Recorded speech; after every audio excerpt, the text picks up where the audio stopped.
क्या आप 120 की तैयारी कर रहे हैं? क्या आपकी तैयारी अच्छी नहीं है? क्या आप एक बार में सीटेट पास करना चाहते हैं? सीटेट कैसे पास करें? जी हाँ दोस्तों, आज आप लोगों के लिए यही टॉपिक है कि कम समय में सीटेट कैसे पास करें, 120 की तैयारी के लिए क्या रणनीति होनी चाहिए और फर्स्ट अटेम्प्ट में सीटेट कैसे पास करें। जी हाँ दोस्तों, ये बहुत बड़ा सवाल आप अभ्यर्थियों के लिए है जो सीटेट लगातार आप लोग दे रहे हैं लेकिन क्वालिफाई नहीं कर पा रहे हैं। आज मैं इस वीडियो के माध्यम से आप लोग को वही बताने वाला हूँ कि फर्स्ट अटेम्प्ट में सीटेट कैसे पास करें और जिनकी तैयारी 120 की चल रही है वो 120 अंक कैसे प्राप्त कर सकते हैं। जी हाँ दोस्तों, नमस्कार, स्वागत है आप सभी का हमारे चैनल EDU गुप्ता में। चलिए वीडियो को आगे बढ़ाते हैं और जानते हैं। जी हाँ, सबसे पहले आप लोग को मैं बता दूं कि सीटेट 150 नंबर का होता है, जिसमें 75 नंबर जो होता है वो एकेडमिक होता है और 75 नंबर जो होता है चाइल्ड डेवलपमेंट एंड पेडागोजी से होता है। जी हाँ, 5 विषयों से पूछी जाती है, 150 का पेपर होता है, प्रत्येक विषय का जो होता है 30-30 नंबर का होता है, लेकिन 15-15 नंबर जो है पेडागोजी के होते हैं।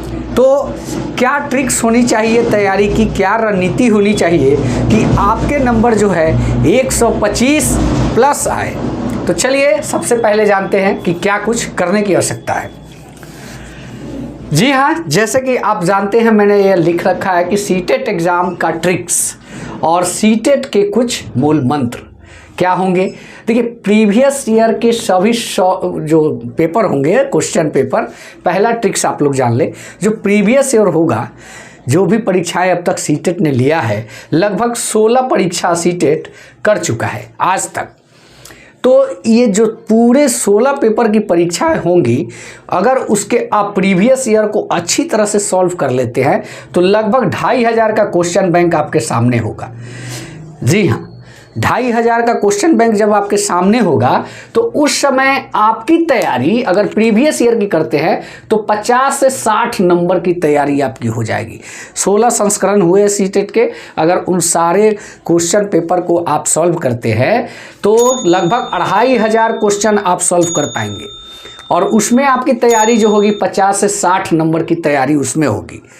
और बात करेंगे लॉन्ग ऑप्शन और सकारात्मक ऑप्शन हमेशा टिक करें। जी हाँ, आप लोग देखिएगा कि जो भी लॉन्ग ऑप्शन होते हैं, जैसे 4 ऑप्शन दिया होता है प्रश्न का उत्तर, सही उत्तर चुनने का, उसमें जो बड़ा ऑप्शन होता है वो समझिए कि 90% चांस है कि वो ऑप्शन सही होता है और पॉजिटिव वर्ड्स के जो सकारात्मक चीज़ें होती है प्रश्न में, ऑप्शन में, वो चीज़ें हमेशा सही रहती है।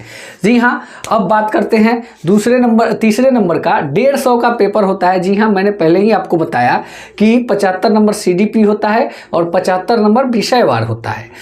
और इसमें जब आप सब्जेक्ट से लेंगे तो 25 नंबर सब्जेक्ट। आप यह देख पाएंगे कि इसकी तैयारी अगर आप करते हैं, जैसे सब्जेक्टिव तैयारी जब आप करते हैं तो आपका 25 नंबर इसमें तैयारी हो जाएगा सब्जेक्टिव का।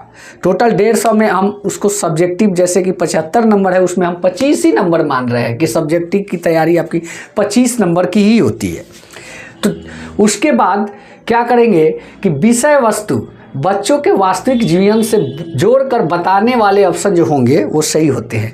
जैसे विषय वस्तु जो है प्रश्न का और जो वास्तविक जीवन से जोड़ा जाता है, जैसे बच्चे को कुछ सिखाना है तो उसके वास्तविक जीवन से जोड़ के जो चीज़ें सिखाई जाती है, वैसे ऑप्शन अगर आपको दिखते हैं तो वो समझे कि वो ऑप्शन बिल्कुल सही है।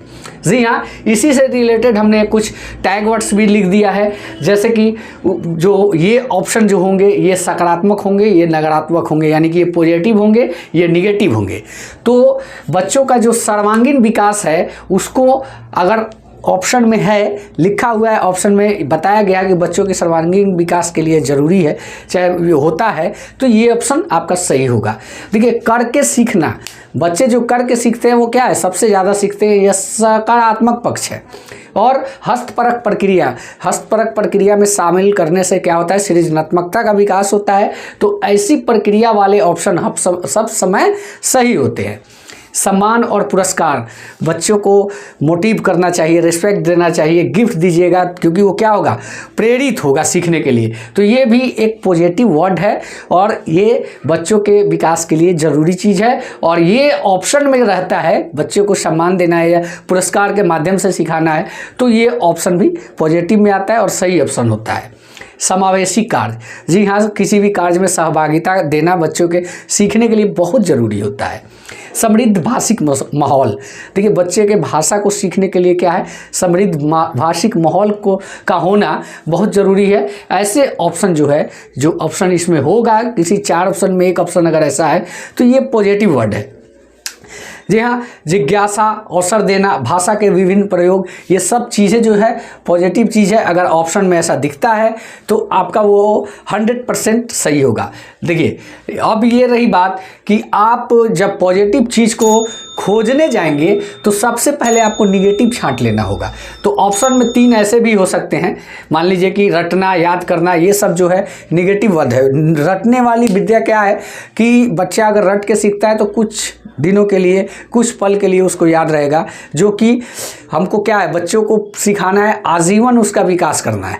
तो क्या है कि रटना जो है ये निगेटिव वर्ड हो जाएगा। अगर रटने वाला ऑप्शन है तो कभी नहीं होगा।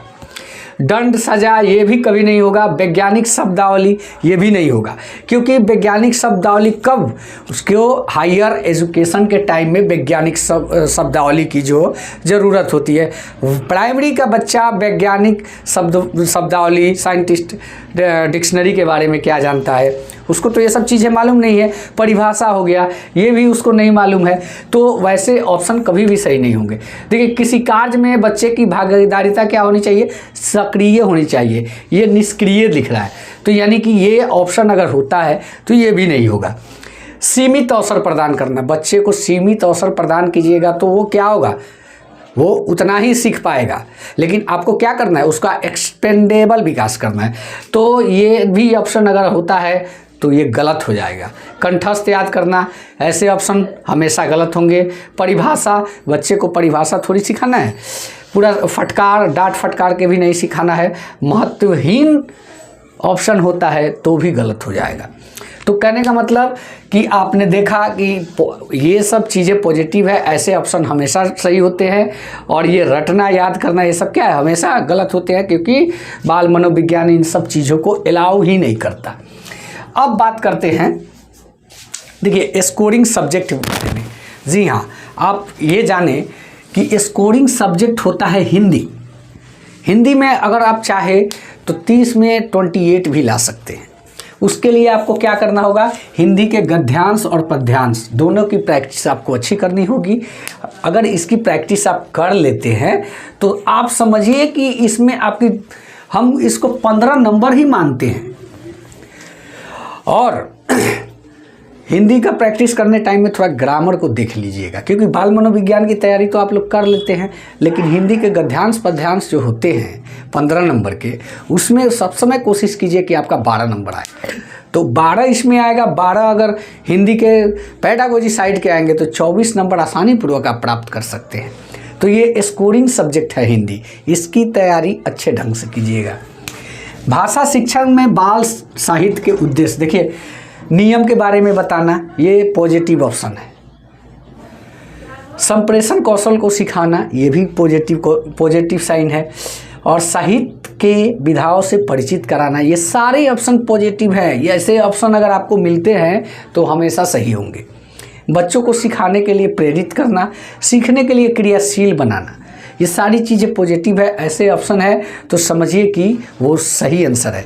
तो आपको, अगर आप कुछ नहीं भी जानते हैं तो सिर्फ ऑप्शन देख के आप अगर छांट भी लेते हैं तो 3 को छांट लेते हैं तो चौथा डेफिनेटली वो सही हो जाएगा। इसलिए मैं बार बार कहता हूँ कि जिनकी तैयारी कम भी है वो भी सीटेट क्वालिफाई कर सकते हैं। अब देखिए मैं जोड़ के आपको बताता हूँ कि कैसे। जब आप प्रीवियस ईयर के सभी सॉल्व पेपर को करेंगे तो आपकी तैयारी 50 से 60, यानी कि हम इसको 60 नंबर मानते हैं। और ये देखिए लॉन्ग ऑप्शन, सकारात्मक ऑप्शन हमेशा सही होते हैं। 20 से 30 है तो हम इसको 30 मान लेते हैं। ऐसे प्रश्नों का मतलब 30 की संख्या में ऐसे प्रश्न होते हैं, तो इसको मान के चलिए कि 30 और 150 के प्रश्न होते हैं, 75 विषयवार होते हैं, और विषयवार से अगर हम 25 भी लेते हैं तो ये 25 हो जाएगा। और ये निगेटिव पॉजिटिव को छोड़ के बात की जाए तो आपकी हम बात करें तो गद्यांश पद्यांश की तैयारी अच्छे ढंग से होती है, इसको हम 10 ही नंबर मानते हैं, और ये नेगेटिव पॉजिटिव से 10 नंबर मानते हैं। तो देखिए अगर इस तरीके की आप तैयारी करते हैं तो नंबर कितना आता है, 5, 6, 3, 9, 2, 11, 12, 1, 13, 135 की तैयारी होगी। इसमें से 10 नंबर आप छांट दीजिए, क्योंकि हो सकता है कि 10 नंबर सही नहीं हो, तो भी आपकी 125 की तैयारी पूरी ढंग से होगी। इन सब चीज़ों पे अगर आप गौर करके चलेंगे तो आपकी तैयारी जो है बहुत ढंग से होगी। जी हाँ दोस्तों, मैंने भी अभी तक जितने सीटेट क्वालिफाई किया वो इसी फॉर्मूले के हिसाब से पास किया है। तो इसलिए दोस्तों ये ज़रूरी है कि आप लोग इन सब चीज़ों को ज़रूर इम्प्लीमेंट करें। आप पहले निगेटिव चीज़ों को पहले छांट दें। जैसे 4 ऑप्शन है तो उसमें से 3 ऐसे ऑप्शन को पहले निकाल दें जो गलत है। स्वाभाविक है कि चौथा सही हो जाएगा। और इसमें ज़रूर इस चीज़ का ध्यान दें कि सकारात्मक ऑप्शन और लॉन्ग ऑप्शन इसी के आधारित आप करके देखिए, आपका रिजल्ट हो जाएगा। मतलब कहने का मतलब कि आप 2-4 सेट बनाइए, इसके अकॉर्डिंग आप देखिए आपका नंबर अच्छा बढ़ के आएगा, स्कोरिंग आप अच्छे से कर पाएंगे।